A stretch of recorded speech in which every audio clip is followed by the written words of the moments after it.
Welcome to the Game Professors podcast, where the students have taken over and we profess our love and hate for all things video games. Now, we touched on this last week, but let's get into why we wanted to start this podcast. Heru? Yeah, we're on course number 3 at this point, and in both of the previous courses, we've gotten close to or past 90 minutes. And that's while we were leaving content on the table that we both wanted to talk about. It's clear that we like to talk about video games and game-adjacent topics, and it's obvious we can do it for hours. Oh, most definitely. I know when we would meet for lunch to catch up, we could spend the entire day at the restaurant discussing all matter of things, not just games. And I would always feel bad for the waitstaff at the restaurant as we would just sit there and the sun would start to go down and we've only ordered our initial round of food while we've talked the whole time. So I would always end up leaving a little bit on the tab just for their trouble. Definitely. That's why I always just planned for it to be an all-day affair. At like the end of the day, my partners were never really happy about it. And I mean, it's one of the reasons that I suggested we should just do something like this. Yeah, it's why I was absolutely on board from the start. It was fortuitous that I had already tried to do something like this previously. So I already had the theming, and it still fit really well between the two of us because we talked about how we had actually done some of this stuff in college, but you took it way further than I ever did. So you're definitely more of an authority on it than I am. But I'm just glad that we could kind of just slide right into a skeleton that I already had for this podcast idea.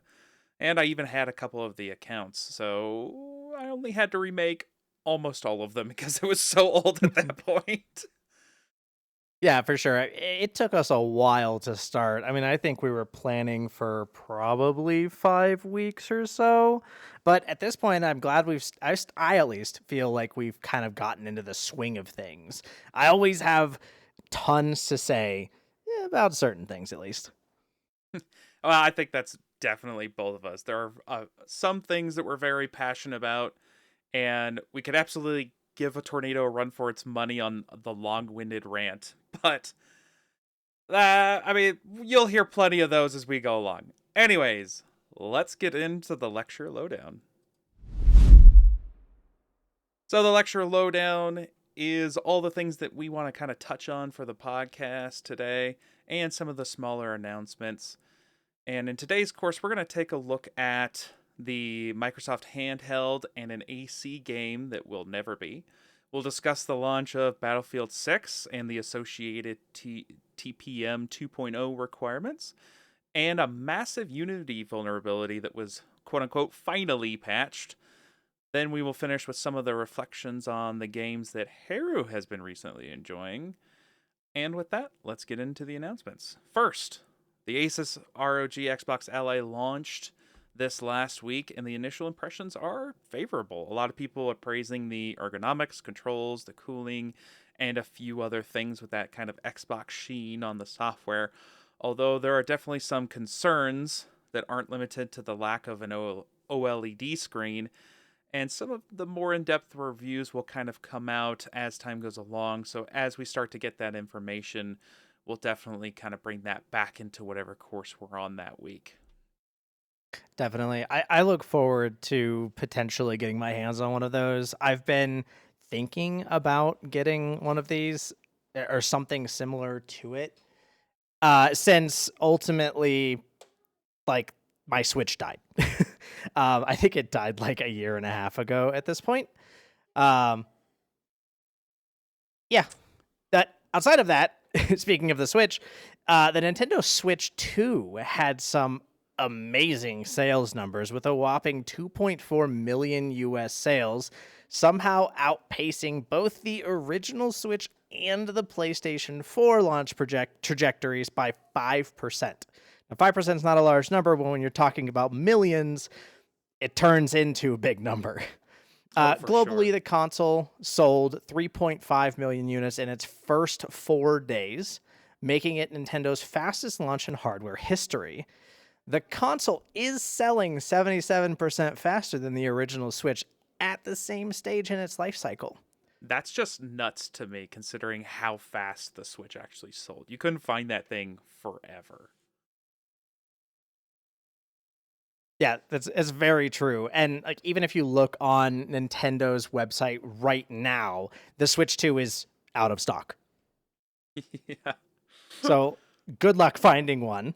But speaking of other Switch related things, Pokemon Legends ZA had a massive alleged leak online by the same hacker that was responsible for the 2024 Terra leak, affecting multiple Pokemon titles and Game Freak data. In this leak was some source code and some beta builds. Namely, there were some beta builds around PC. And of course, 3 Nintendo Switch beta builds.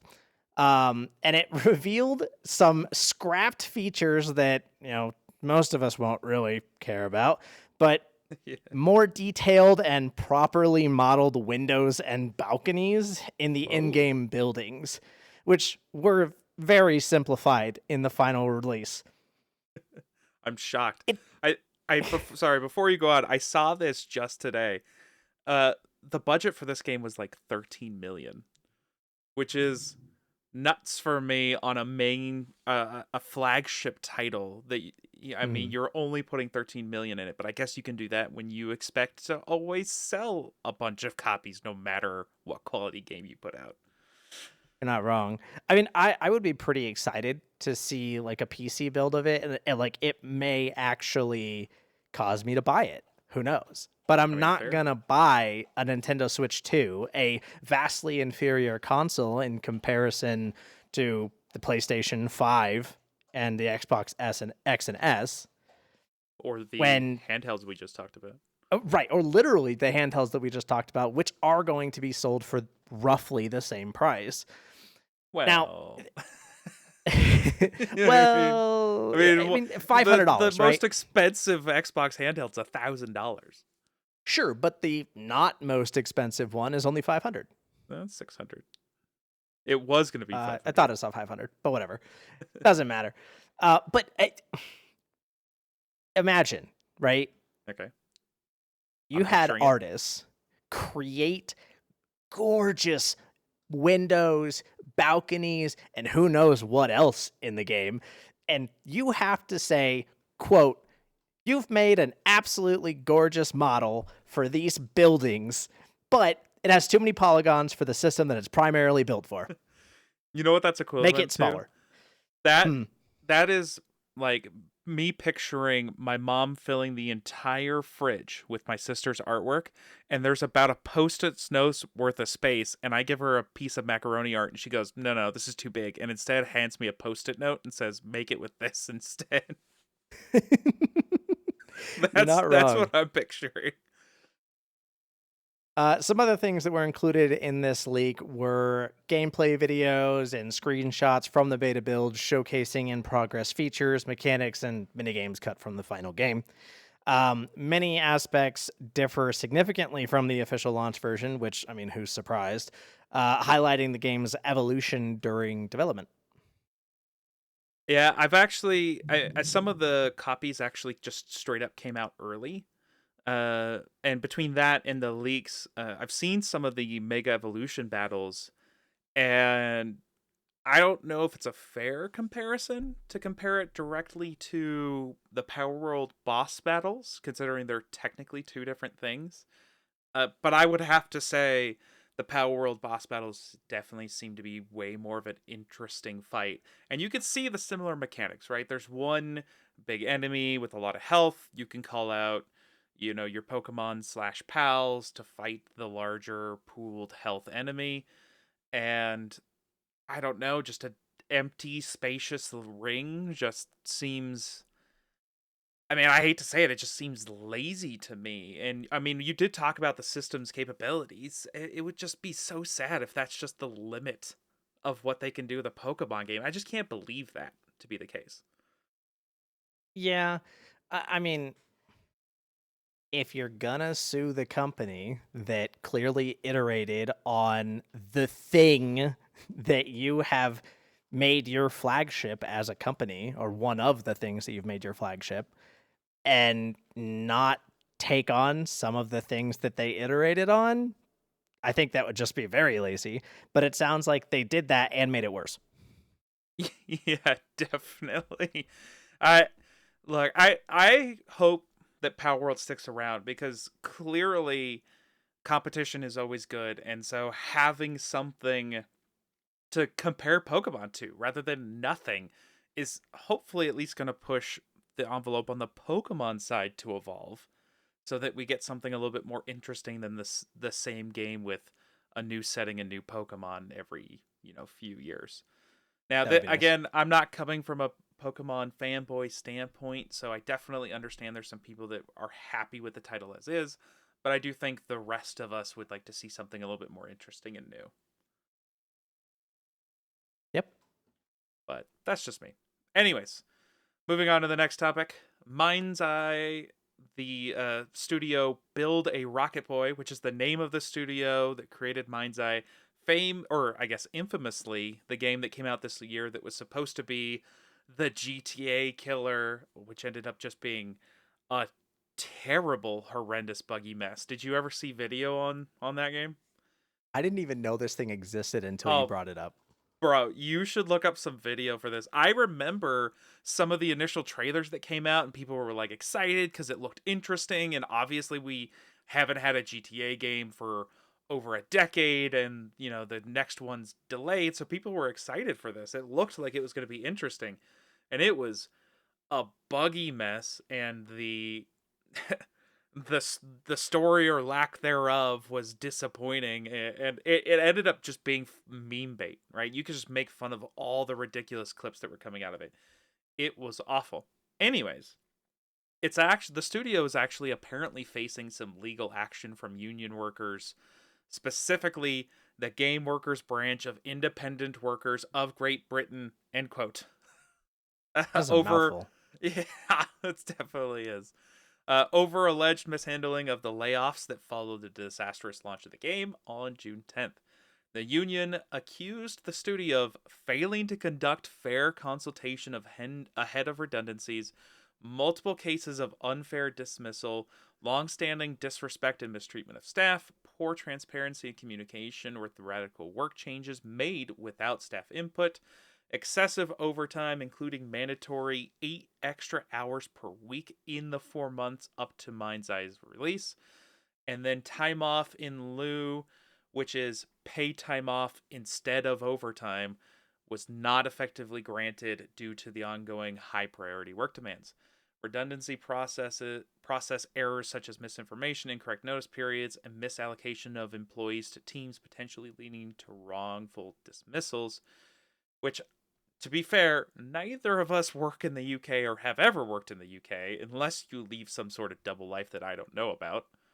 Hmm. Yeah, okay, perfect. Well, so then great. If you could go into UK work law and workers' rights, I would greatly appreciate that. But clearly, there's quite a lot here that probably at least has some sort of merit in a case just because of the amount of stuff that's in here, but that's just pure speculation on my part. Oh, for sure. I mean, we have both been laid off from the same company. I won't say which, but we had British workers in that same company. They didn't get laid off. you're you're not wrong. We were definitely the more expendable side of it.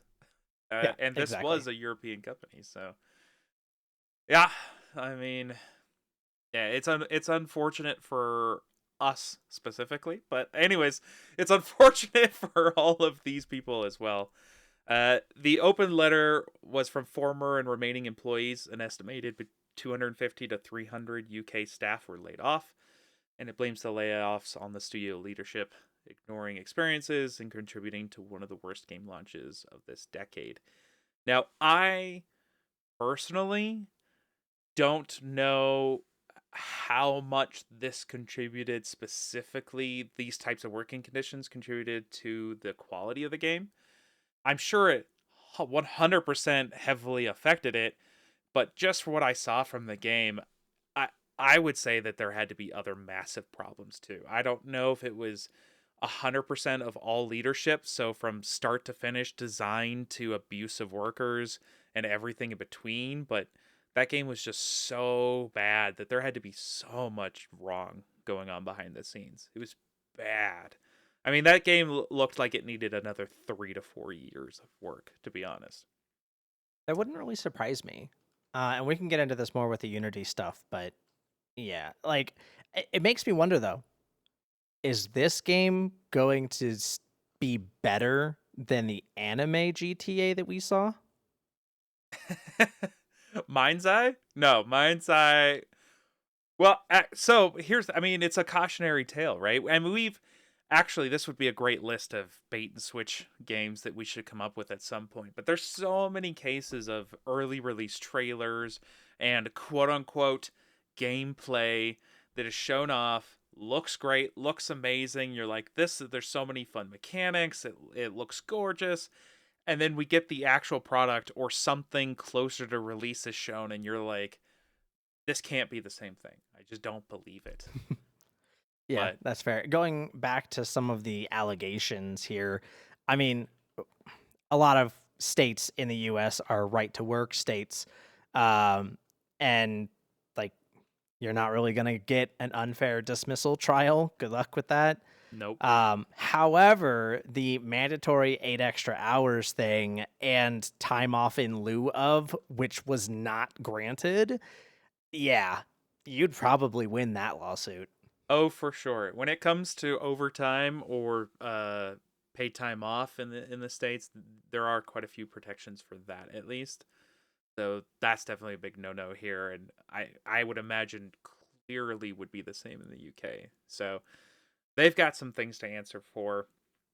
The letter demanded from the co-CEOs Leslie Benzies and Mark Gerhard, and apologies if I got those wrong, specifically a public apology and proper compensation for laid off employees, option for employees on redundancy notice to either work notice or take payment in lieu, meaningful efforts to improve company conditions and processes, including acknowledging the IWGB union, commitment to using external partners for future redundancies to avoid unfair treatment. To be honest, I'm not saying I have a problem with any of that, but considering how awful this game was, I just don't know how much of a future this studio has. That's very accurate. I would be very surprised if it does have a future at all. Yeah. Well, we'll see. Hopefully the workers if they were officially treated in this terrible way, hopefully they get their just compensation. But other than that, Haru, I think you have an update from something we discussed last week. Absolutely. On the flip side of something that does actually have a future, um, the League of Legends Worlds play-in stage happened, and it reached an all-time peak viewership of 2.5 million, approximately. And Ooh, that's a lot. it is a lot. That number primarily originates from YouTube, which was 840,000 of its viewers. Jeez. And while the event was held in China, those viewership numbers exclude Chinese exclusive platforms, which means Seriously? that viewership has to be higher. I mean, I would definitely imagine, yeah, it's got to be pretty big in China. And my last 36 hours have basically been me watching League of Legends, which is not surprising. But So having before you go pulled, too far, I just want to interrupt with, just because I quickly looked this up. So to give viewers context for how big those numbers are, here in the United States, ESPN and TNT average between 1.25 million and 1.32 million viewers an NBA game. So just to give you kind of something to compare those numbers to.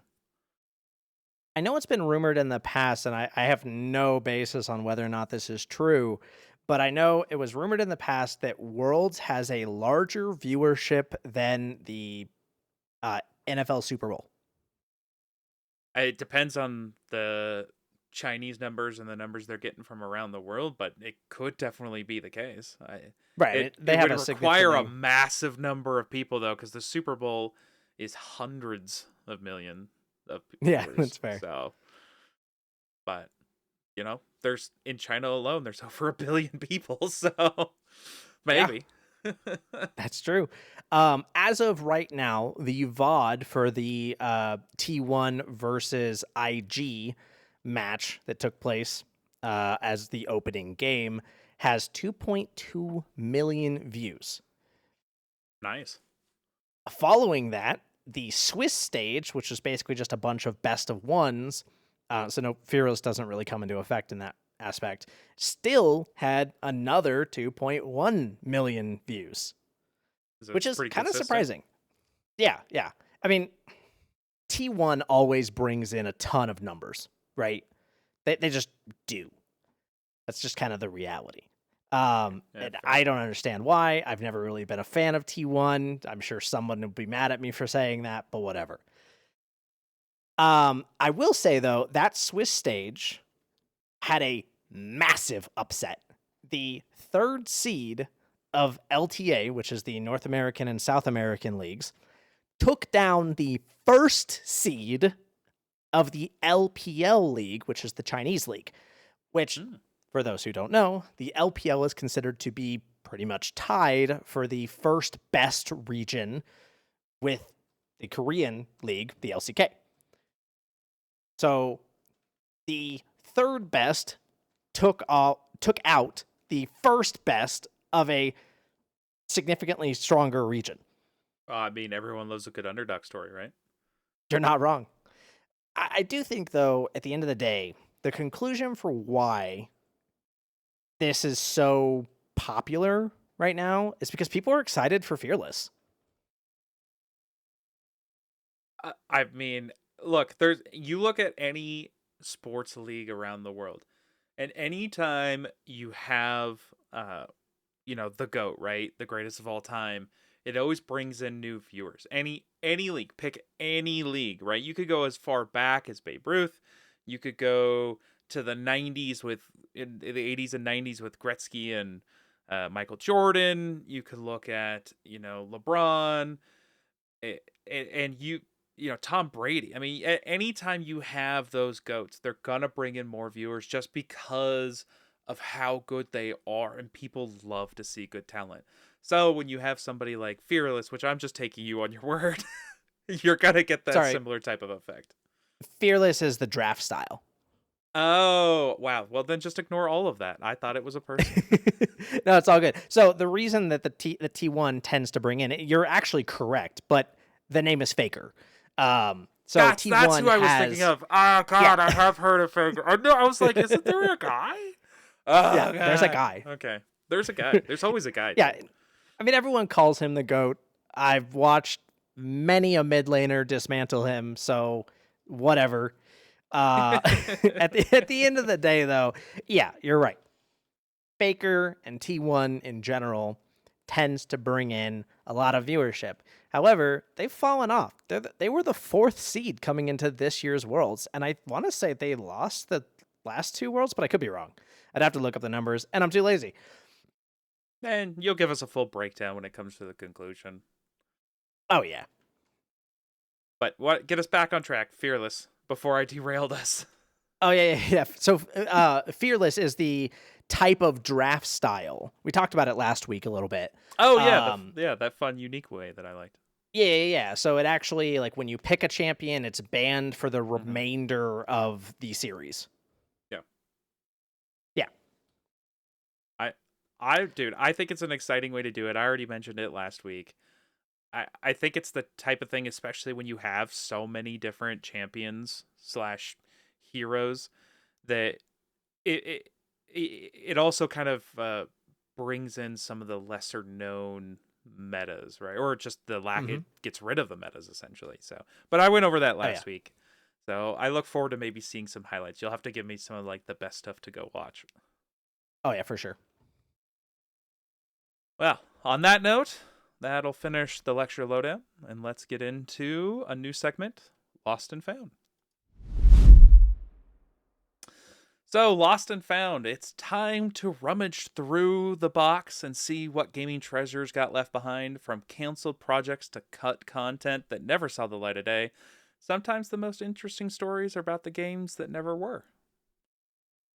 That's very true. There are plenty of stories that pop up throughout the year, projects that never see the light of day, and interesting content that never made it to release, or even just something that was secretly hidden away in a game, namely, you know, Yeah. Skyrim. We found a ton Sky of those or those and Easter eggs. have I been mean, recently oh, discovered. absolutely. You always see those Easter eggs from even like, 90s or 2000 games where it's like somebody Oh, yeah. finally found this thing and the developer comes out and he's like, I didn't think anybody was going to find that thing. So I, Yep. I do look forward to talking about those little pieces. They always bring a smile to my face. But specifically in this segment, we actually have a big news leak about a canceled Ubisoft project for a post Civil War Assassin's Creed game, and I I think it's crazy that we're kind of hearing about this now after the merger. But apparently, a lot of current, or specifically at least 5 current and former employees, got together and they talked to the press and they described the project and its cancellation. Of course, Ubisoft did not comment on the story. It was led in part by longtime Assassin's Creed developer Ubisoft Quebec, and the project had cleared the initial leadership approval and was actually in the concept / pre-production phase before cancellation. Although that also means it didn't necessarily get too far down the production line. The early stage Assassin's Creed installment was set during the American Civil War and the Reconstruction era, i.e., 1865 to 1877. It would have been the series' most modern timeline to date. Although I did see some initial talk that it might have had like an introduction that was before the Civil War, before we got to the Reconstruction period. So it probably would have spanned that whole time period. The protagonist would have been a formerly enslaved black man who moves west to build a new life and then is recruited by the Assassin Brotherhood to return to the South and pursue justice as he confronts the rise of the Ku Klux Klan. The report, it was reported canceled in July of 2024 by management in Ubisoft Paris, with Paris citing online backlash to the reveal of Yasuke, the Black Samurai in the latest Assassin's Creed Shadows game, and concern over the increasingly tense U.S. political climate, described as, quote, too political in a country too unstable, end quote, by one of those former employees. Is perceived the perceived impact and community reaction in sorry the perceived impact and community reactions, as internal sources expressed frustration viewing the cancellation as capitulating to controversy, and public response actually kind of went both ways. You either had people that were talking about how, yeah, Ubisoft probably doesn't necessarily have the chops to handle this type of story, and you had others that were lamenting the cancellation of this story from this type of time period. I can see both. It doesn't really matter at this point because it's never going to happen. However, I think what this does kind of illustrate is a growing risk aversion from Ubisoft in general, as they've had financial setback after financial setback. They've had multiple cancellations of properties recently and failures, including Skull and Bones, famously hundreds of millions spent on a game that was just supposed to be Black Flag Seas only, which everyone would have wanted, except they gave us a terrible version of that. Sorry, I could go on a whole rant for that whole game. Such a disappointment. And the canceled free-to-play shooter, The Division Heartland, just to name a couple.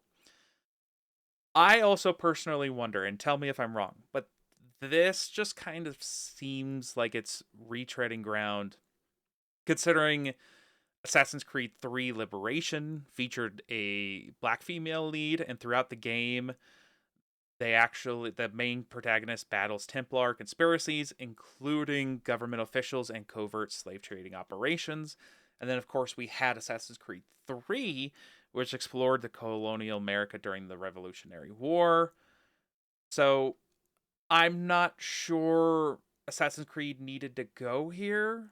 There's just so many more interesting projects that I want to say that they could have done rather than this specific story, just because they've kind of already been in this similar type of scenario.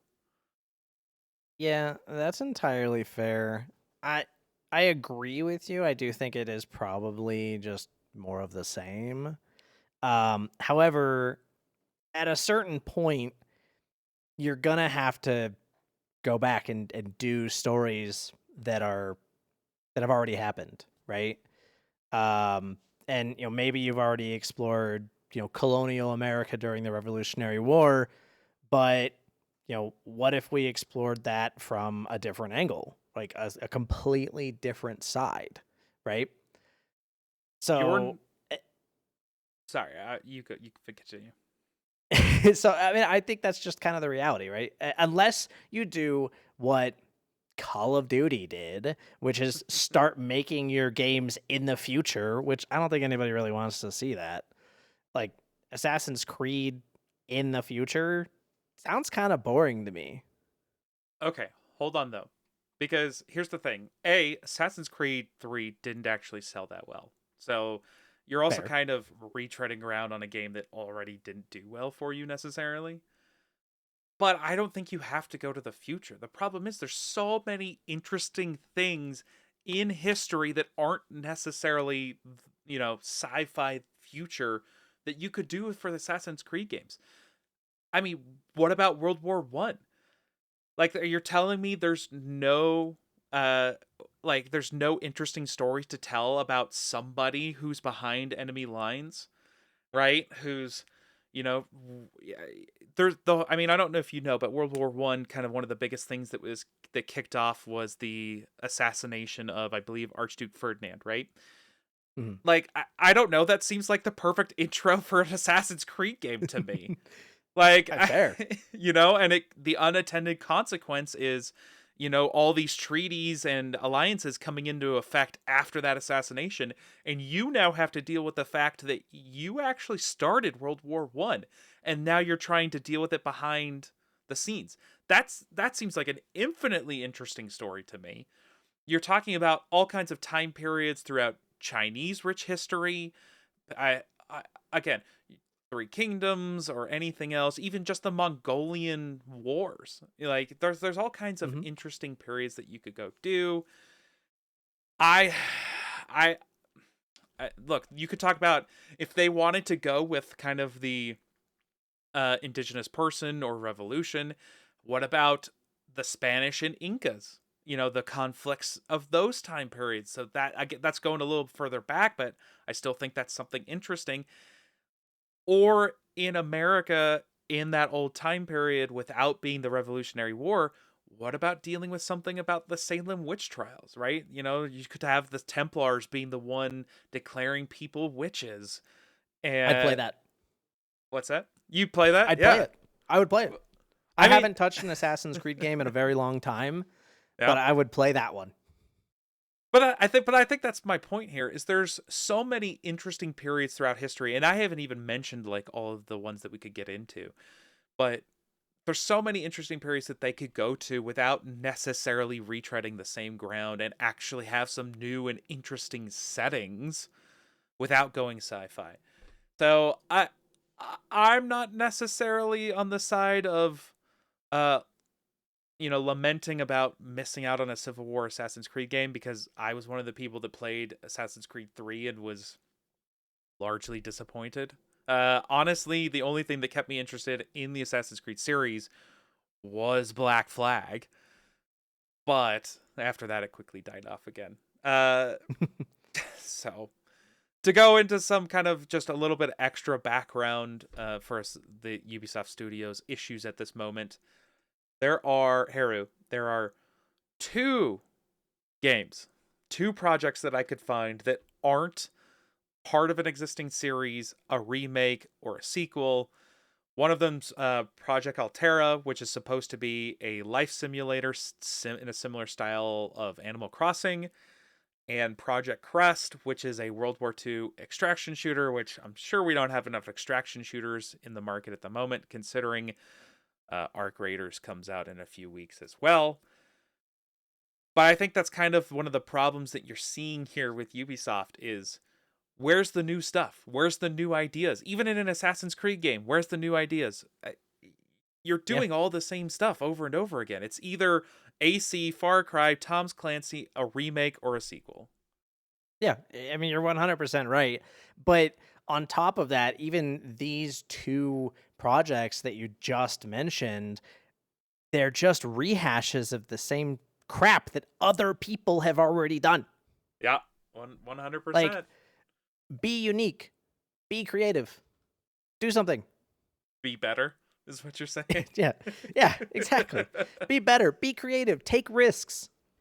uh, I mean, I agree with you. It just makes me disappointed because I grew up with that initial announcement for the first Assassin's Creed game, and we were all blown away at the time. Like, what is this cool thing that's happening? And to be fair, that first game holds a special part in my heart, but it's essentially a glorified tech demo. But they've had moments throughout history where they've done unique things, and it makes me sad that we're here at this point for this studio. Yeah, I We'll very see what much agree happens in with the you. future. Small little blurb.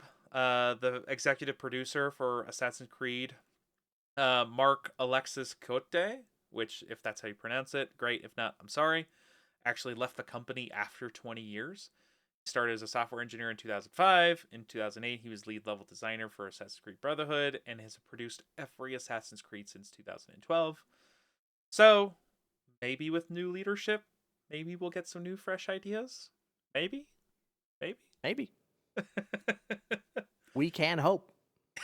I mean, all we have is hope, right? True. All right.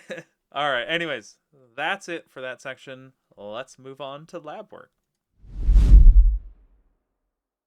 So, with lab work, big releases will always dominate the news cycle for better or worse, and this segment will be dedicated to looking at those highly anticipated games. Yeah, for sure. We want to focus on the discussions and experiences surrounding those big launches, and we can take a look at the sales numbers, expectations, and if there have been any pleasant or unpleasant surprises. I mean, it's. Sorry, just to bring this up real quick. Uh, we talked about Borderlands, and we're kind of a little far out from it, so I'm not sure we'll do a full segment on it. But just a little blurb here in this section. I don't know if you saw, but Borderlands 4 is already on a 20% sale on Steam. I don't know if you saw that. I did see that, and I made many jokes about it. Yeah. So, I mean, that would have been a perfect candidate for this, but we kind of had already passed that kind of full-fledged launch initially. So, Mhm. we didn't want to make a whole episode about Borderlands, but I thought that would just bring up here. But the game that did just come out, Battlefield 6, which released on October 10th, we can go into, especially because that's what I spent my entire weekend on. But anyways, some numbers first. An estimated 6.5 million copies were sold in the first few days across to all platform.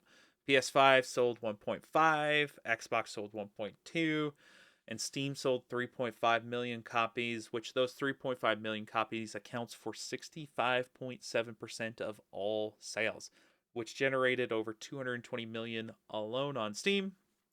Peak concurrent player numbers on Steam maxed out at 747,440, making it EA's biggest launch ever on the platform and surpassing Apex Legends records. This peak also places Battlefield 6 as the 14th highest played game in Steam history, ahead of any and all Call of Duty titles on the platform. Keep in mind, Call of Duty did come out for exclusively for a little bit on BattleNet, so you do have that kind of split sales figures, but I don't think Call of Duty ever reached anything close to this on Steam. The game in total so far over a single weekend has grossed $350 million or more. So, successful launch for EA. I didn't necessarily think we'd see that after 2042 because that game was garbage. I've heard so much about 2042. I've heard so much that I just didn't ever pick it up. No, But you saved yourself. yeah, so I've heard. I mean, Battlefield 6, I mean, it sounds like it's doing really well, which is impressive to say the least, especially like, I mean, that's a perfect snapback, right? Oh, 100%. I think this is a great thing to look at for other people in the industry because Battlefield 6 is a safe title, okay? And I want to emphasize that. It doesn't do anything crazy. It doesn't do necessarily anything new, but what it did do is give people by and large a Battlefield game. And oh my gosh, Hero, shocker, you give fans what they want and all of a sudden you have another good selling game. It's weird that works that way. What? I I know. Could you think of any other series that could maybe have a return to form in its roots and do better? Hmm. Monster Hunter. Yeah, that would definitely be it. I mean, there's a few other things going well for this.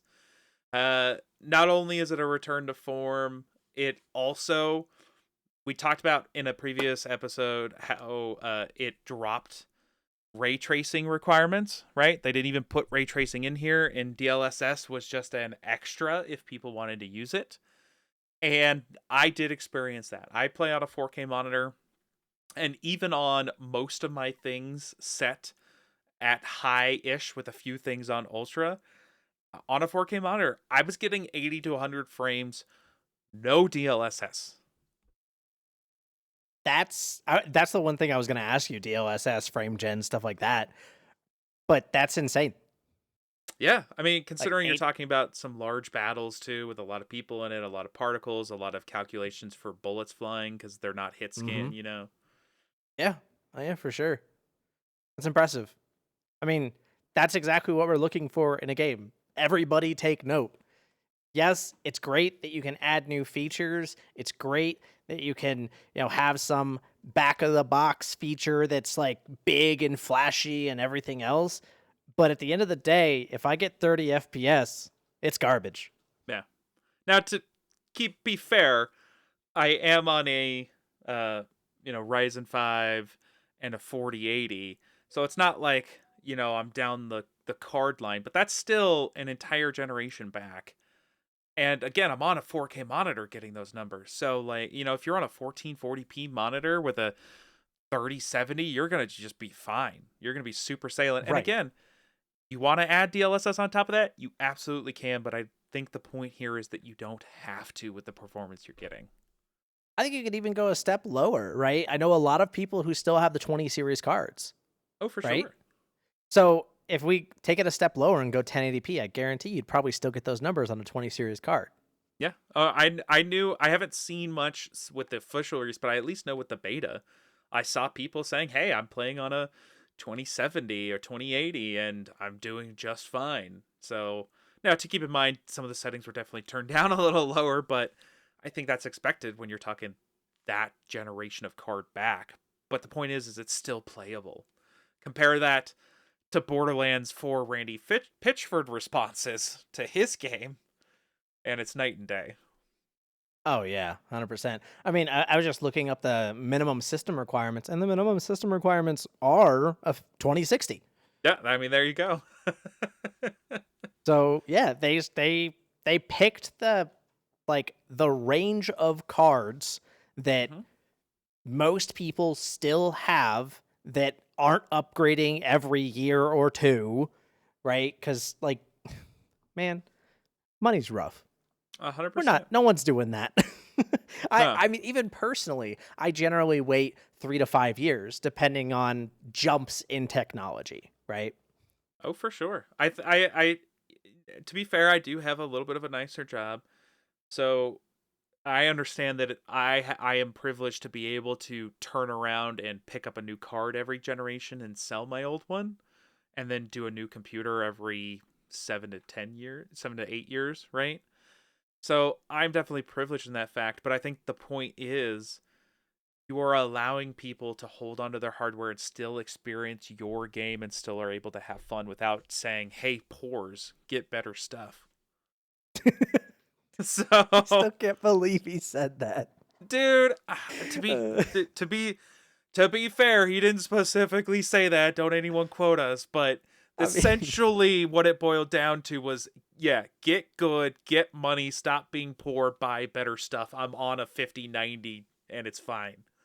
I mean, look, he literally said Borderlands 4 is a premium game for premium gamers. If that's not stop being poor, just be better, I don't know what is. I mean, you are right. it's it's ridiculous. And keep in mind, we're only talking about this game. Another big game, which we haven't talked about because we'll probably do that the next course, but Arc Raiders. I don't know if you've seen those requirements for that game, but I think they're even lower than Battlefield 6's. And that game also looks fantastic and is going to be playable on a wide variety of machines. They put out a whole DLS trailer which shows people giving above 100 frames and then going like, "Hey, you're getting like 140 frames. Do you want 440? Here, have fun." So with DLS, so we'll talk more about that as that game gets closer. But like, I'm glad that we're seeing a new trend as opposed to Randy Pitchford's vision of the future. So I looked up the specs because I was just curious. Man, the recommended is a 2070. for Arc Raiders, Yes. yeah. And the minimum is a 1050 Ti. They went far back. Yeah, they did. Which again, though, that's great. Like, let Yeah. people experience your game. Here's the thing: all you have to do is avoid the pitfalls where your game suffers because of the hardware limitations. Right? As long as you're avoiding that, then make it usable on the widest variety of hardware you can. And whatever it doesn't work on, it doesn't work on. As long as you're not going the Randy Pitchford route. I can't stress that enough. Don't go that route. I mean, like, since we talked about Arc Raiders, I'll bring up Delta Force, right? Sure. Same thing. It had really good graphics. Like, they were obviously stylized, but it ran smooth, which is Yeah. exactly what you want in a PvP shooter. And it didn't have any significant bugs that weren't patched out very quickly. No. And like, it's an always 100%. online game, so expecting no bugs is kind of impossible.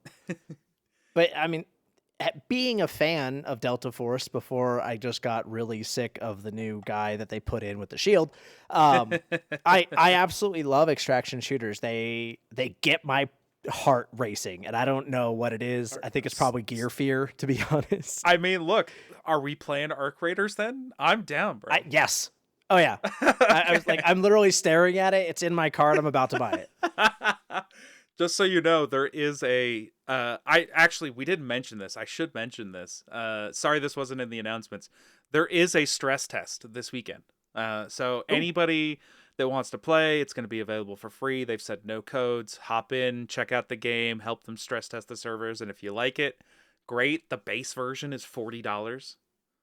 So go nuts. I mean, that's not bad.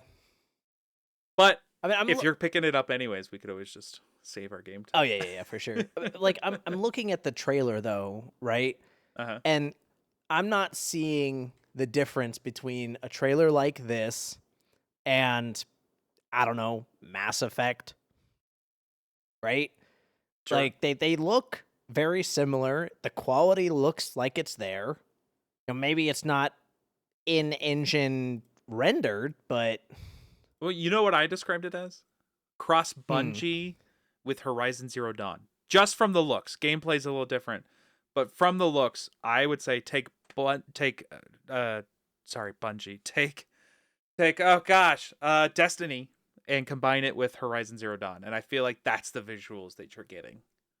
that's fair. I haven't looked into it much, but I really wonder if there will be like NPCs that are human, or if it's really just going to be robots. And then all humans that you see are enemy players.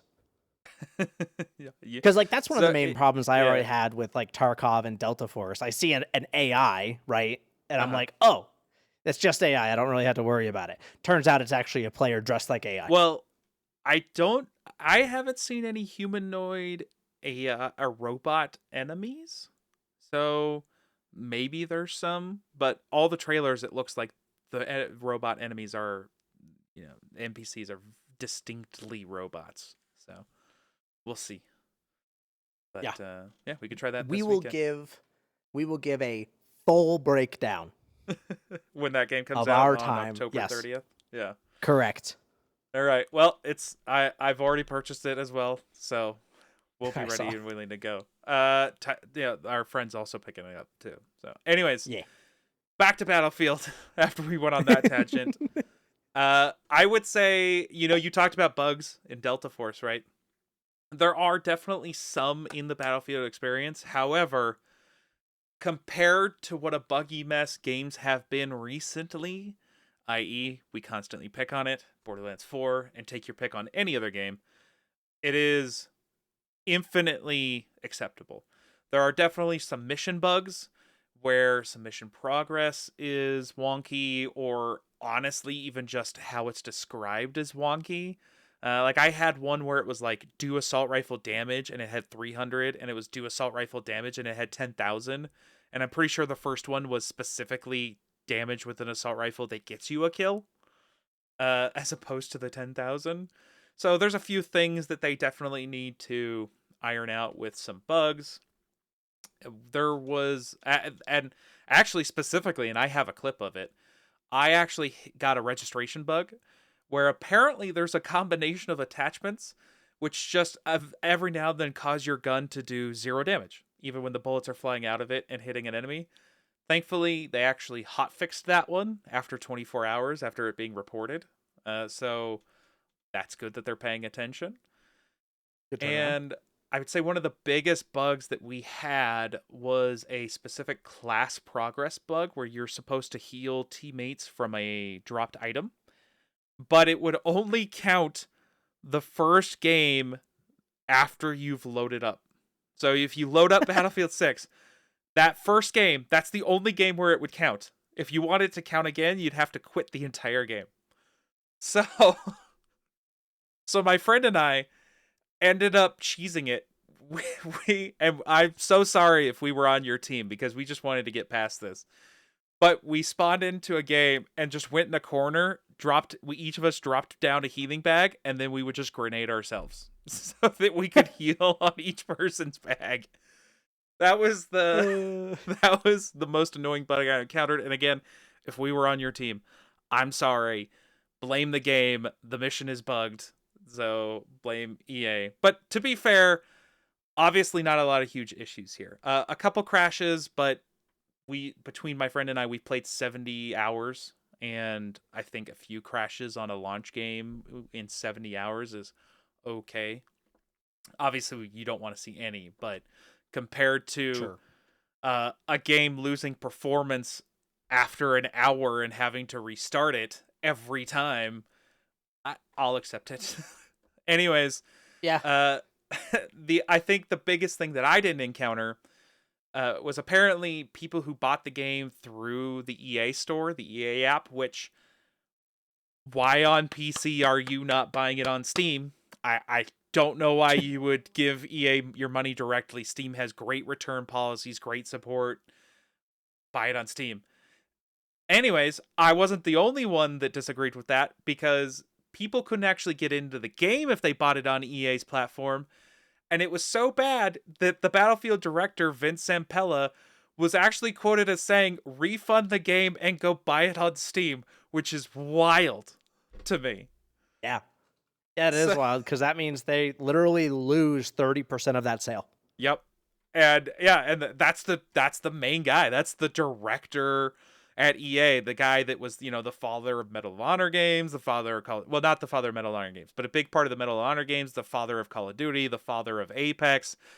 He's now the head of the Battlefield Studios games. Like, this is the guys being like, I want you to play my game, just refund it, go buy it on Steam. It's the better platform anyways. As compensation, if you kept your copy on the EA app, which again, why would you? The people were given a lot of XP boosts as compensation, but they couldn't get into the game for like a full day. So I don't know why you kept it.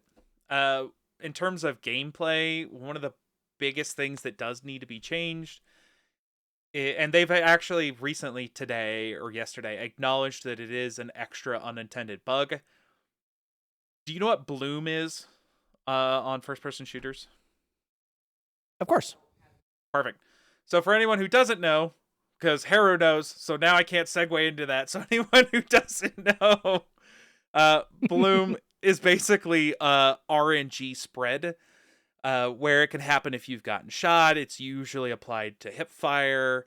A lot of competitive shooters like Valorant or CS don't use bloom. It's just a straight pattern, and there's aim punch. So if you get shot, your aim just is physically moving, essentially. Bloom is where it's just, again, like a cone in front of you, some RNG, where the bullets are going to go to random spots around where you're aiming. Which is a problem when you're aiming down sights, because it really shouldn't be doing it at all. And if it's going to, it needs to be a finite amount. But it's actually happening pretty badly. So that's a bug that they've acknowledged that they need to fix, because that does heavily affect a shooter. If you're aiming down sight and your bullets are going in a, 10-foot, not 10-foot, but at range, you're basically going to miss the guy or hit him once or twice. So definitely need to fix that. They have also announced the roadmap for content for Battlefield 6 with a BR mode sometime at the end of the month, around the launch of Arc Raiders, supposedly beating it by a couple days. We'll see what happens with that. And it should be free. And by the end of the year, there'll be 3 new maps, a handful of weapons, attachments, and vehicles, and a limited time mode in December, which looks like a snowy Brooklyn. I don't know what else it'll entail, so that looks fun. I look forward to all that content. I always love snow maps in general. Oh, absolutely. But let's get into the meat of it. How about your expectations of this game? Oh, well, they were set pretty high by the beta. So already sky high because they put their best foot forward. And for the most part, other than those bugs that I talked about, I think they delivered. It, like I said, it's a safe Battlefield game, but it gives me that Battlefield feel. It's what I've wanted. You go in, the gunplay feels good. So far, most of the maps feel good. There are still some things to fix. There's specifically a map that we played, my friend and I played, where there's a skyscraper next to one of the capture points. Now, normally this would be fine, Heru, except for the fact that for some reason, you can defend and capture that zone from the top of the skyscraper. The skyscraper does not have any sort of elevator or stairs that lead to the top. So, in a game with helicopters or other unintended things that allow you to gain elevation, like the method that I figured out, where there was a little kind of cavity where you could put up ladders back and forth and get all the way to the top. No one could kill you unless they get their own helicopter. You could just sit up there the entire time. You can see most of the map, snipe anyone and everyone, or just put on an assault rifle with an ACOG and single fire people to death, and you could defend that point the entire time. That map with that point right now is broken. My friend and I constantly are abusing it. Straight up, the first thing I do is take a class with a respawn beacon, fly a helicopter up there, put it down, and my friend's a healer, and we just survived the entire map up there. I think I literally had a game where I went 42-2, just sitting on top of that skyscraper and shooting down at people. I'm not gonna lie, I abused the crap out of it because it had been done to me once, and I'm not gonna let anybody else do it to me. And until they fix it, I'm gonna abuse the crap out of it. Oh, 100%. I mean, it's a classic Z-axis problem, right? A lot of problems happen like that because you don't necessarily want to make, a limited dome-shaped capture point. But if you have a skyscraper within the capture point, you're going to want to make that limited. There's a couple ways to fix this, right? Sorry, continue. Oh, okay. So the problem is it depends on how they designed the capture points, because if they designed those capture points with no z-axis restriction, then they have to go in and redesign the object for all capture points. It can't just change just one, right? Sure. So they have to go in and actually redesign it. If they did put some kind of z-axis maximum built into that object, then all they have to do is just pull it down for that one object. Yeah. I'm 100% with you. That's fix one, right? Change the elevation for the capture zone for that object. Option 2 is put in some stairs or elevators all the way to the top. Just allow people to get to the top to fight it out, right? Without needing a helicopter or building an elaborate structure to get to the top that anyone could kill you at any point. Option 3, which, keep in mind, Battlefield has destruction, is just make that skyscraper destructible. Leave it, let people capture from the top, and if people get sick of it, guess what? Start C4ing the bottom floor and bring that baby down. Look, I'm just saying, I don't know anything about Battlefield, especially this one. If it falls on you, do you take damage? Yeah, so when buildings break apart and or like if a turret is falling down from a tank, it can crush you and kill you, yeah. Heck yeah. So, yeah, but just allow that building to be brought down. I think that's more fun than you have a pile of rubble in the middle that still offers cover, right? So I would say that would be the more fun and correct way to fix it, but I doubt that that's what they're going to go with because they would have to make sure the entirety of the building's destructible, which would be more programming. Right. But yeah, for sure. Outside of that, feels good, feels like a Battlefield game, some bugs, some things to fix. The biggest thing though that I love is there's silly stuff going on, which is when you have a big sandbox, you know, with a lot of people, a lot of vehicles, a lot of buildings, destructible stuff, I want to see silly things happening. I've already been seeing clips of people taking a sledgehammer and walking up behind snipers on roofs and just breaking out the floor under them. And just like I pointed out, the snipers fall. They either die from the fall or they get crushed by the rubble that's falling with them, which is endlessly entertaining. There's also been a bug where you can go step onto a recon drone and hit it with a sledgehammer, and you just shoot up into the air. And you can kind of stay on the drone as it slowly falls down, and you can snipe from it, which is silly, and I'm sure that'll be fixed. But for the moment, it's entertaining. That same sledgehammer that I told you about, you can actually damage tanks with it. So I saw someone jump onto a tank that had no infantry support and just start beating the tank to death with the sledgehammer, and he destroyed it. It was hilarious. But you got to send me that clip. I'll find it. I bookmarked it. I need to see it. It's those types of fun things. You give me tools, you give me a sandbox, let people go have their fun, right? I think that's what a lot of games are missing, and I think that's what this game does well, is let people have fun. Yep. Alrighty. Well, I think we've spent enough on that and our tangent on other games in this section, so we'll officially move on to Shop Class. All right, Shop Class. We talked about a little bit of what that is last week. We're talking about software, hardware, all that type of thing, and we're continuing a little bit of that Battlefield discussion in the form of TPM 2.0, which for those who don't know is Trusted Platform Module and Secure Boot Requirements for PC games, including the recently released Battlefield 6 and the upcoming Call of Duty Black Ops 7. But both require TPM 2.0 enabled for you to play it. And a lot of AAA games are now mandating that, and it looks like that's the way of the future. Now, those games aren't the only ones. Valorant, which, released a while ago, already had it. The infamous Battlefield 2042 had secure boot requirements, but not necessarily TPM 2.0. And then a few other games like The Finals, Fortnite, and Counter-Strike Faceit servers all have various secure boot requirements.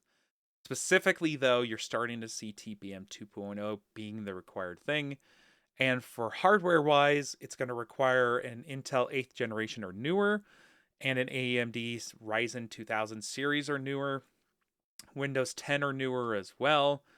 And your BIOS will have to have UEFI boot mode and secure boot capabilities. You can see the writing on the wall, because specifically Steam Beta actually now includes a TPM and secure boot detection for people to actually see if they're compatible or if their games are going to require it. And then specifically in Battlefield 6's case, it actually looks like it's been effective, at least initially. I know there were reports of cheaters in the beta, but I don't think you want to necessarily ban large swaths of people in a beta because A, it's free, people are just going to come back, and B, you give up the ghost, right? You're giving up early that they've been detected. You want to wait until they've bought the game, you've got the money, and then ban them, making it double extra hurt. Anyways, specifically, Chronos Zen users were actually really getting 3-day temporary bans, and some of people were actually posting screenshots of receiving permanent bans for severe infractions. And specifically, players would see, quote, "Your account has been disabled. Chronos Zen activity on this account has violated EA's user agreement." And in response, Chronos Zen developers, the developers themselves, publicly advised users to pause the usage of their products until they could figure out how to bypass the system or what exactly was going on, and asked for people to refrain discussing the bans to avoid drawing EA's attention. Which is wild What? to me. Yeah. Oh man. Yeah. Don't, So, I don't mean, tell Dad.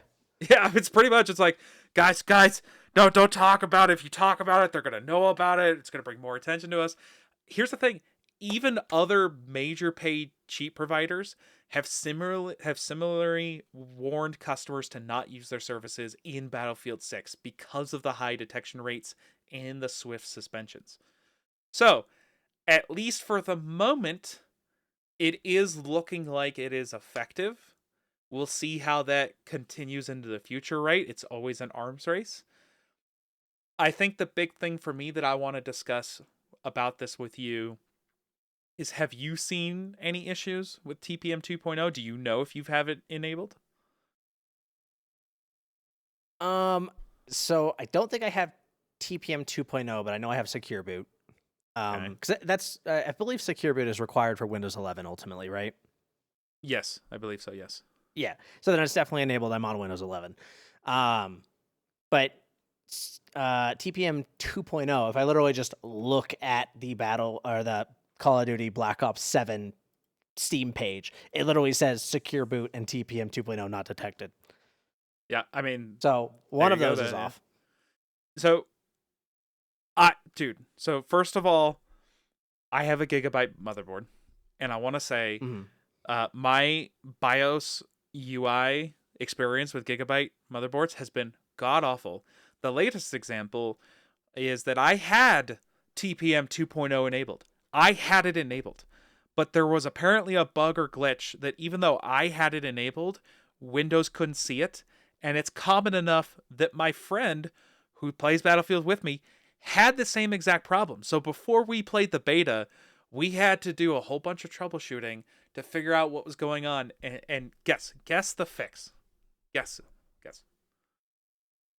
I'm gonna go with disable it and then re-enable it. Yep. Yeah. That's the fix. The classic IT.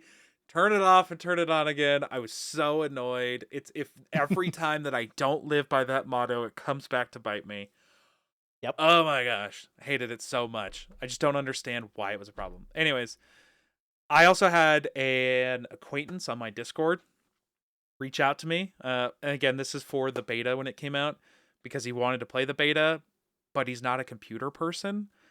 And I think that's the big thing here, is you have a lot of PC people who buy pre-built PCs or they get a PC from a friend and they don't have the knowledge of how to enable this, and they're just not computer people. Like, getting to for some of these people, getting to the BIOS is an achievement. And I think that's going to be a concern for a lot of games moving forward when they have to get this on for newer games, especially PvP ones. There's you could easily screw up your boot, brick your computer. Oh yeah, 100%. I think more than anything, I think the people who need to solve this problem is Windows. They need to Or, find an easy way to turn that on. I mean, doesn't that defeat the purpose of the security though? If it's easily turn-onable within Windows, that's something that malware could take advantage of, right? That's fair. So it's a catch-22, right? Yeah, you're not wrong.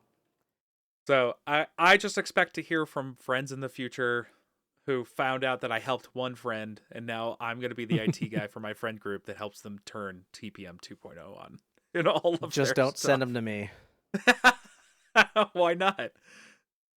I have too much other IT stuff I have to deal with. Please no. Yeah, but you're so good at it. I'm just going to give him your details. Look, this guy's much Literally better my than job. me. It's definitely his job. He's so good at it. But so expect to see that in the future. And to be honest, it's not necessarily that scary. There's plenty of guides out there. Just pull up your motherboard and look for videos out there. Put it into AI. Double check any of the AI results you get. But I'm truly saying it's not that difficult. Just be very careful what you're doing. Go slow. Double check everything you're changing. I think you'll be fine. All right. Outside of that, the other big story that we wanted to get to, and we're probably going to have to go through this one a little quicker. In October, Unity disclosed a major security vulnerability that they had for years. And it was a major vulnerability. I'm not going to give you the full name, but it was discovered in Unity games built with versions 2017.1 or later. It affected Android, Windows, Linux, and Mac OS platforms, so essentially everything. And the flaw allowed malicious code injection via command line arguments in Unity applications, posing a high risk to millions of people worldwide. With a CVSS score of 8.4, which is high severity, and it allowed arbitrary code execution and information access. Which, Man, that's wild. Version 2017? yep. It was there for 8 years? Math is hard. Yep, no, you're 100% that's it. 8 years it existed. That's wild. It's such a bad vulnerability that multiple games, including Obsidian's Pillars of Eternity 2, Deadfire, versions of Grounded 2, and even a couple avowed game products, I think. I don't think it was the game itself, but like the art book, all had to be taken offline so that they could be patched and fixed before put back out, because that's how bad the vulnerability is. Uh, Microsoft and Steam implemented immediate protections, and Unity released patch notes and tools enabling developers to secure the games. Microsoft actually urged users to uninstall Unity games until they received security patches. And I think this underscores the challenges of maintaining security in widely used game engines, especially when you're supporting cross-platform and legacy titles. So, for those who don't know, when you choose a game engine for your game, you also choose a version. So, and upgrading that version can be rather difficult depending on the things that you've put into your game, especially these bigger companies that have designed extra features that they've kind of implanted into their game that don't necessarily come with the engine. So if you're thinking, why are these people still on Unity version 2017? Well, that's because they started the development 8 years ago, or whatever. They're not going to upgrade to version 2018 or some other higher number. That's just not realistic for a game that's already in existence. No, I mean it's a one step forward, two steps back, right? Like if you upgrade Mm-hmm. your engine, you're going to break a whole bunch of things, even though you may get access to some nicer things. So it's Correct. just not necessarily worth it. And this huge problem that existed for years. Mm-hmm. Uh, this whole thing has kind of culminated into some issues with Unity. And we'll kind of get into those, but just to kind of give you some numbers, approximately 50% of games released on Steam by the numbers are on Unity, and across all platforms, they have a 48% market share. Unity is the engine behind 71% of the top 1,000 mobile games globally, and it remains popular amongst smaller and indie titles, although Unreal Engine 5 has gained some ground with large AAA titles, of which we've seen its own share of problems, although not necessarily specifically this type of security vulnerability. And this kind of thing shows the fragmentation on the market, with Godot and GameMaker growing modestly amongst the smaller game and indie game market, but Unity and Unreal Engine remain the core pillars of game development. Not to be that guy, but it's Godot. Ugh. Anyways, Fine. I do agree with you. I dislike the game engine as a service model.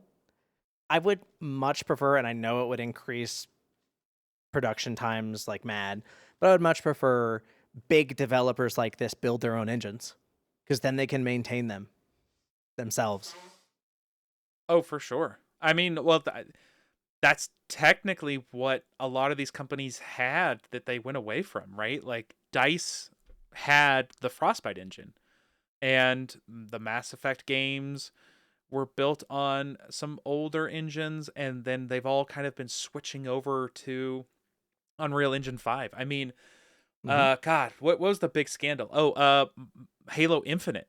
What, what is supposedly the last game that won't be on an Unreal Engine game, So like apparently the next Halo game is going to be on Unreal Engine 5, which Yeah. there's a whole discussion we could have about the Halo series. But True. but the point is that, yeah, a lot of these are switching over, and it's a little homogenous, right? I mean, Yeah.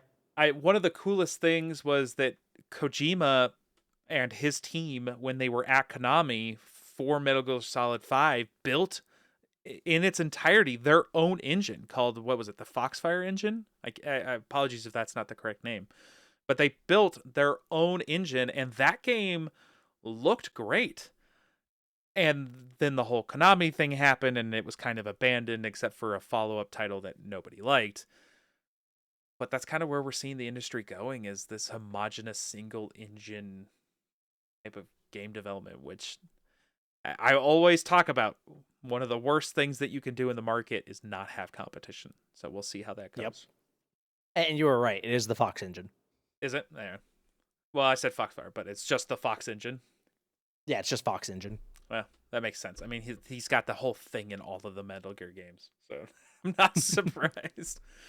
But aside from that, aside from those numbers, this is indicative of problems that Unity is dealing with at the moment. They've had major layoffs since 2022, with over 3,200 employees that have been laid off, driven by previous overexpansion, economic pressures, controversial policy missteps, like the runtime free announcement in late 2023, if anyone remembers that. And that was, the I believe that was the one where they were talking about taking a cut of game sales, like changing their policy, which, horrible decision. The layoffs have impacted developer trust, but have allowed Unity to refocus on its core engine business. Specifically, you're talking about a strategic reset away from broader creative tech ambitions and more towards specifically the engine focus in like automotive and the healthcare sectors, basically things outside of gaming.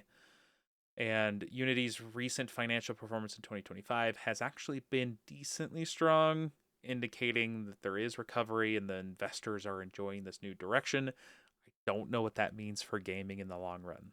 So, Yeah, I'm not a fan of Unity or Unreal, but that's just me. I mean, I liked it back in the day as an easily accessible thing for people to work on and build their indie Mhm. games, but it just seems like it's grown into a monstrosity. Yes. Well, I mean, when capitalism plays its part, You Mhm. will do anything to make money. Sure. Well, and it delivers on a market need, right? At the time, you had these we just talked about it, right? You had these big engines that, had big back end requirements or big upfront requirements, and Unity was a low barrier to entry that people could afford and required no and if tell me if I'm wrong, but I don't believe it required any sort of background payments unless you got like super big or something. But it was Yeah, it was kind of the perfect niche for indie developers. yeah, it was something like that. I want to say it's like a million, like until you make like $1 million or something, you don't actually have to purchase an enterprise license, something like that. Yeah. But the point being is, you know, like there was a need in the market, this fit it, and then it's grown from there. And as we just talked about, lack of competition is bad for the market. That's when things deteriorate. And you've had that, and Unity's definitely grown a little too big for their britches. Agreed. All right. With that being said, we did have a couple more things to talk about, but we're kind of running low on time, so we'll move those to next week. We're going to get into some quick stuff in business and econ. All right. As I always said, we are not business or econ people at all, but we're going to dive into a little bit of the numbers. There was actually supposedly not an Asus ROG Xbox handheld, but an official Xbox handheld that had actually been planned that was canceled. So apparently it was a dedicated handheld console that was canceled after AMD required a commitment to sell at least 10 million units, which was a target that was deemed unattainable given the recent performance of PC handhelds. The AMD demand was inside was a Kepler L2 revealed that Xbox would need to guarantee sales of 10 million units before production, which far exceeded anything that had happened on the market up to that point. Hmm. 10 million units doesn't really seem like that much for something that would be like good, right? But yeah, I mean, most people are playing on PC at this point, I think. Well, so I think from the outside you are correct, but let me throw some numbers at you that put that 10 million into perspective. So the Steam Deck up to this point has sold 3.7 to 4 million units. Oh, that's over 3 years. And we're Hmm. talking about 10 million units from Xbox. You throw in the rest of the PC handhelds. That's all of them. The Lenovo's, the Asus ROG Allies, the MSI Claws. So you kind of lump all of them together and you get another 6 million units. So between all of the Steam Deck units and all of the rest of the units, you are at 10 million. Okay, fair enough. So I feel like the guaranteed of 10 million units is a lofty number, especially when you're talking about Xbox not being the name in PC gaming, right? Yes, we all play on Windows, but when you talk about PC gaming, what is it that we always talk about? We talk about Steam, right? So you're Yeah. talking about an Xbox brand that's got to break into essentially the PC gaming market because that's kind of what you're building. And even the Steam Deck only sold 4 million units. And the I Xbox wonder. brand isn't strong right now, so. That's that's so true. I wonder though how much of Steam Deck's um lack of adoption was because Valve is notorious for failing to support hardware they release. I mean, that's fair, but they did update to the OLED version, and those handhelds had a really nice right to repair, and they have all kinds of videos, in parts and pieces if people want to modify. So I think their perspective on this one was, hey, it's your hardware, do with it what you want. Yeah, that's entirely fair. Oh, and just to be clear here, to clarify this number, in case anyone follows up on this, I was wrong. That 6 million number includes the Steam Deck. So Oh, it's not jeez. 10 million. It's only 6 million amongst all PC handhelds. Yeah, So it's not happening. yeah.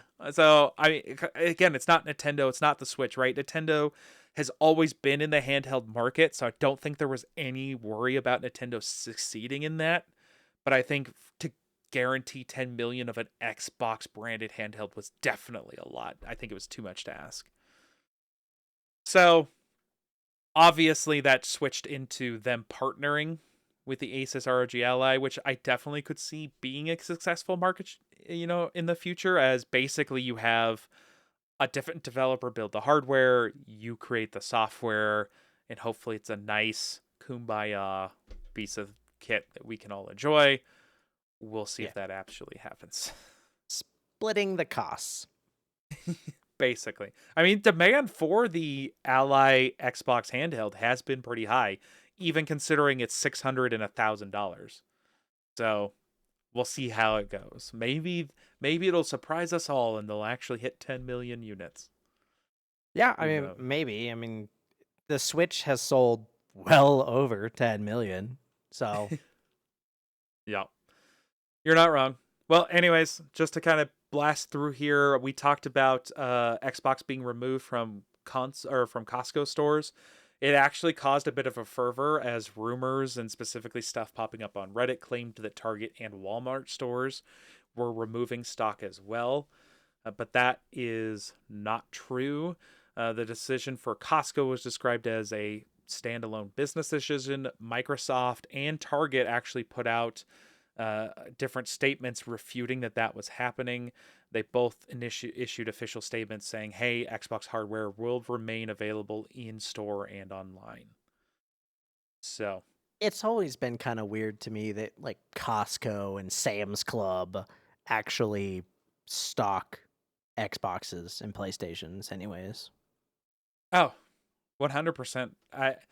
Here's the thing. I think a lot of people are buying those online, but there's a lot of people that shop at those stores where it's an easy pickup, right? Especially if it's because a lot of them will have bundle deals, right? It's an easy Sure. pickup for a parent or something to pick it up, for the holidays Yeah, that's fair. or birthday gift. Anyways, finishing with the Microsoft news. Uh, the Halo Studios, which is obviously the team behind Halo Infinite, which has been rebranded and rebranded and rebranded into now Halo Studios, is actually rumored to be facing significant internal challenges following some recent leadership changes and rumored layoffs. I want to throw a quote at you. This is from Glenn Israel, a veteran art director who left Halo Studios after 17 years of working across Bungie, 343, and, again, Halo Studios. Quote, as of today, and after 17 long years, I am officially no longer contributing to the Halo universe. There's little more I can say for the moment, though I intend to share this particular story in its entirety when it's absolutely safe to do so next year. In the meantime, I have a message for anyone and everyone who needs to hear it. I know that the state of our industry seems dire, but never forget that you are free to choose. No illusion of security, no promise of wealth or fame or power is worth trading away your health, your dignity, your ethics, or values. No one can force you to. And make sure you stay strong, take evidence when necessary, and find where you belong. As always, I'll be here if you need to talk. End quote. Considering we just had the story about the union that's suing the Mind's Eye studio, I think it's very telling. I'll be interested to see what he talks about in a year. It's very cryptic. Oh, I agree. I mean, it's clearly going to be something that's pretty damning. At least that's what I'm kind of reading between the lines for on here. The biggest thing, I hope he's writing it down now, True. Yeah, right? right. When it's fresh, so that he can go back to it, put it all together, and then just release it to the public when whatever NDA slash whatever is gone, right? Oh yeah. I feel like people just need to make sure their imaginations don't run wild, because what I'm imagining is probably some wild mismanagement. Uh but he does talk about dignity, ethics, and values, so And I health. don't know. We'll see. Yeah. Well, but the Like, health thing I would assume comes from like overtime and stuff, but it could be something else. But yeah, it's point probably being is, crunch. yeah, 100%. Well, so we'll see what comes of that. We'll see if maybe Microsoft hires the same ninjas that Nintendo has, and hopefully he gets it all written down, and we get to hear in a year what the crazy story is. But this came shortly after the chief of staff, Melissa Boone, also left the studio.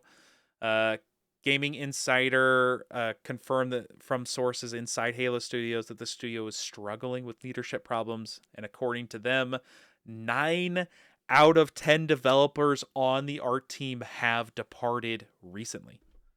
Wow. Yeah, it's I mean that's a big blow to art team, or it's just any portion of any development team in general. 90% turnover is insane. Yeah. Hey guys, we lost 90% of the staff. I'm going to need this one dude to do 9 people's jobs plus his own. Okay, good luck. Yeah.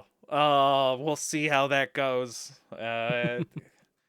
For all of us, because again, we all love a healthy industry. I would love for there to be good Call of Duty games. I would love for there to be good Battlefield games. I'd love for there to be good Halo games.